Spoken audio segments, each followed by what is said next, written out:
Hello बच्चों, मैं दीपिका राजस्थान सरकार और वेदांता के CSR इनिशिएटिव ई कक्षा में आपका स्वागत करती हूं, जिसके टेक्निकल पार्टनर है मिशन ज्ञान। बच्चों, हम पढ़ रहे हैं कक्षा 8 का विज्ञान विषय का 5वां अध्याय कोयला और पेट्रोलियम। इस पाठ के पिछले भाग में हमने ये समझा था कि कोयला क्या होता है, इसका निर्माण किस तरह से होता है और कौन कौन से उत्पाद कोयले से प्राप्त किए जाते हैं। इस भाग में हम ये समझेंगे कि पेट्रोलियम क्या होता है, पेट्रोलियम का निर्माण किस प्रकार से होता है और क्या क्या इसके उपयोग होते हैं। तो चलिए शुरू करते हैं, लेकिन उससे पहले हम ले लेते हैं हमारे 2 प्रश्न जो पिछले वीडियो में मैंने आपको होमवर्क के लिए दिए थे। एक बार हम उनका सही उत्तर चेक कर लेते हैं। पहला प्रश्न था हमारा, प्राकृतिक संसाधन किसे कहते हैं? तो वे संसाधन जो प्रकृति के द्वारा हमें उपलब्ध कराए जाते हैं वे क्या कहलाते हैं? प्राकृतिक संसाधन कहलाते हैं। जैसे कि वायु, जल, मृदा, खनिज आदि, ये सब क्या है? प्रकृति के द्वारा हमें प्रदान किए गए हैं। तो ये क्या हो जाएंगे? ये हो जाएंगे प्राकृतिक संसाधन। अगला प्रश्न है, जीवाश्म ईंधन के उदाहरण बताइए। तो कोयला, पेट्रोलियम, प्राकृतिक गैस, ये सब क्या हैं? जीवाश्मों से प्राप्त होते हैं। तो ये क्या हो जाएंगे? जीवाश्म ईंधन के उदाहरण हो जाएंगे। तो यहाँ पर हमारे दोनों प्रश्न पूरे हो गए। अब बढ़ते हैं हम हमारे टॉपिक की तरफ। आज का हमारा टॉपिक है पेट्रोलियम। तो बच्चों, पेट्रोलियम जो शब्द है ये एक लैटिन भाषा का शब्द है, जिसकी उत्पत्ति पेट्रो और ओलियम 2 शब्दों से मिलकर हुई है। जहाँ पर पेट्रो का अर्थ होता है चट्टान और ओलियम का अर्थ होता है तेल, यानी कि हम क्या कह सकते हैं? चट्टानों से प्राप्त होने वाला तेल। अब हम इसे चट्टानों से प्राप्त होने वाला तेल क्यों कह रहे हैं? क्योंकि ये जो है वो ज़मीन के नीचे की चट्टानों के मध्य से निकाला जाता है।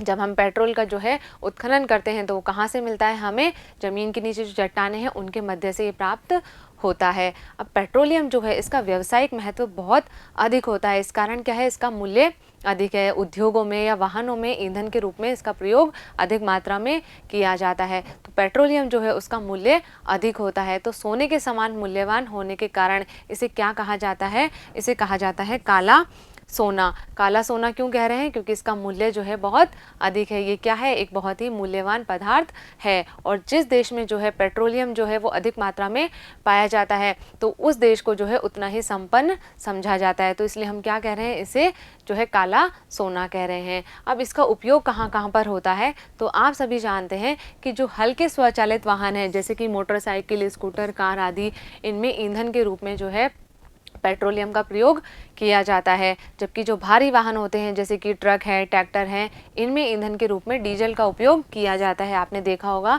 कि जब कभी भी हमें कहीं जाना होता है तो हम जो है इस तरह से अपने स्कूटर, मोटरसाइकिल या कार आदि में पेट्रोल भरवाते हैं। तो डीजल जो है वो डीजल भी क्या है? पेट्रोलियम से प्राप्त होने वाला ही एक उत्पाद है। इसका संघटक है जो हम इसके परिष्करण से इसको प्राप्त करते हैं।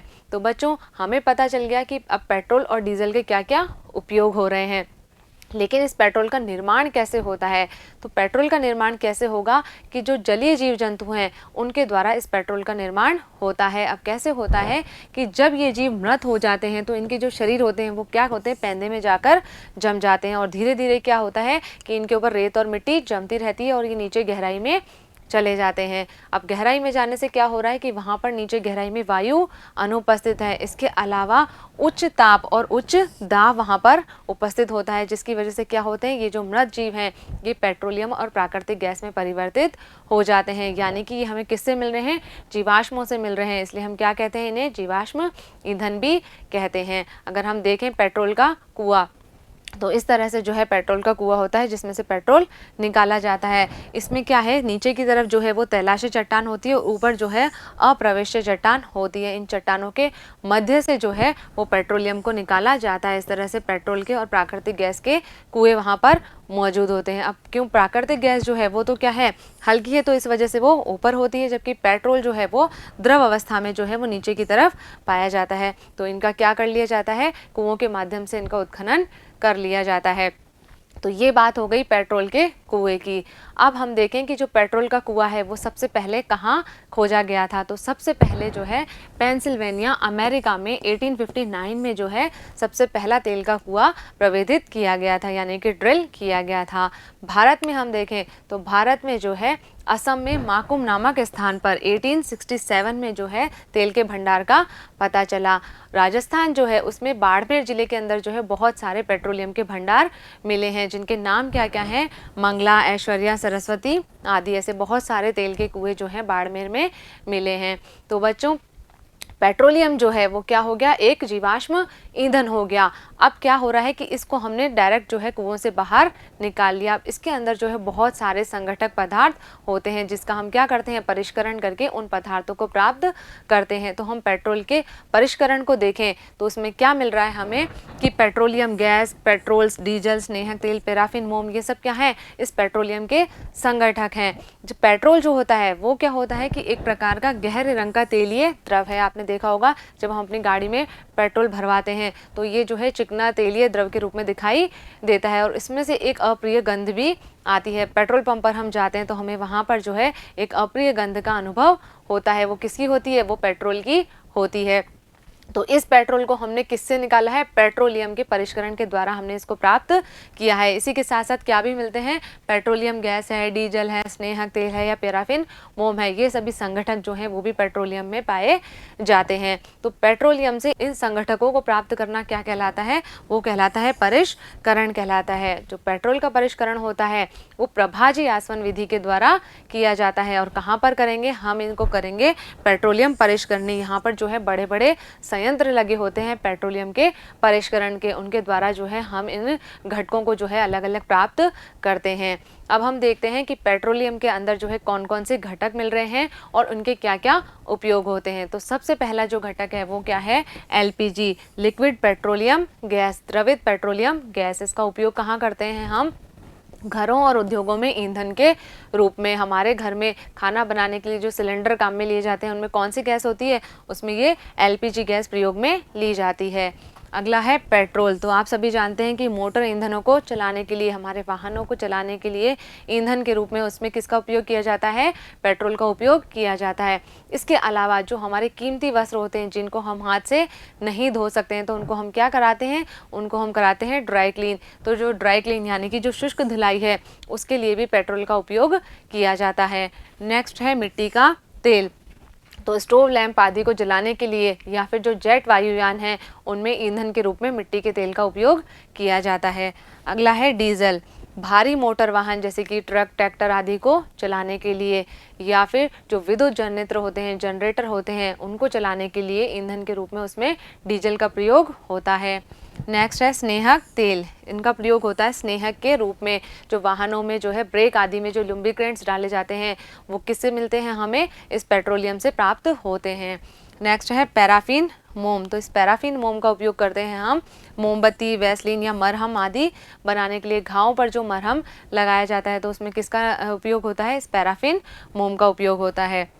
और लास्ट है हमारे पास में बिटुमेन।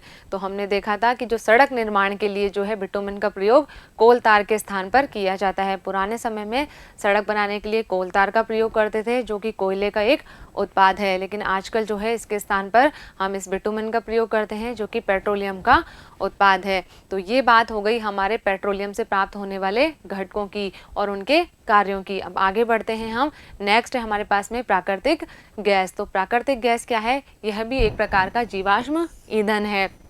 अब क्यों ये जीवाश्म ईंधन कैसे हुआ कि ये भी हमें जीवाश्मों से प्राप्त हो रहा है। इसके अलावा ये एक स्वच्छ ईंधन के रूप में कार्य करता है क्योंकि ये कम प्रदूषणकारी होता है। अभी गैसीय अवस्था में है तो इसका जो परिवहन है वो भी आसानी से पाइपों के माध्यम से किया जा सकता है। ये जो प्राकृतिक गैस होती है इसको हम जो है सीएनजी के रूप में भंडारित करते हैं। सीएनजी क्या होती है, कंप्रेस्ड नेचुरल गैस, यानी कि क्या है, संपीड़ित प्राकृतिक गैस है। इसको हम क्या कर रहे हैं, संपीड़ित करके हम इसको सिलेंडरों में भंडारित कर लेते हैं जिसका उपयोग हम किस में करते हैं, वाहनों में ईंधन के रूप में। आपने देखा होगा कि आजकल जो है गाड़ियों में जो है सीएनजी किट लगाए जाते हैं या फिर ऑटो आदि हैं सीएनजी के, ऑटो आदि प्रयोग में लिए जाते हैं। तो उसमें पेट्रोल या डीजल के स्थान पर हम किसका प्रयोग कर रहे हैं, सीएनजी का प्रयोग कर रहे हैं ईंधन के रूप में।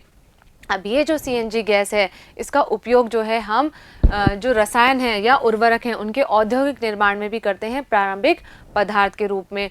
सीएनजी गैस जो है वो क्या है, गैसीय अवस्था में है, तो इसलिए हम क्या कर सकते हैं, इसको पाइपों के माध्यम से जो है सरलतापूर्वक इसका परिवहन जो है एक स्थान से दूसरे स्थान पर कर सकते हैं। और जो घर, कारखाने आदि है उनमें जो है उपयोग के लिए इसकी आपूर्ति की जा सकती है। तो इसके लिए जो है पाइपलाइनों का एक जाल बिछाया जाता है। तो ऐसा जाल जो है बड़ौदा, गुजरात और दिल्ली में बनाया गया है।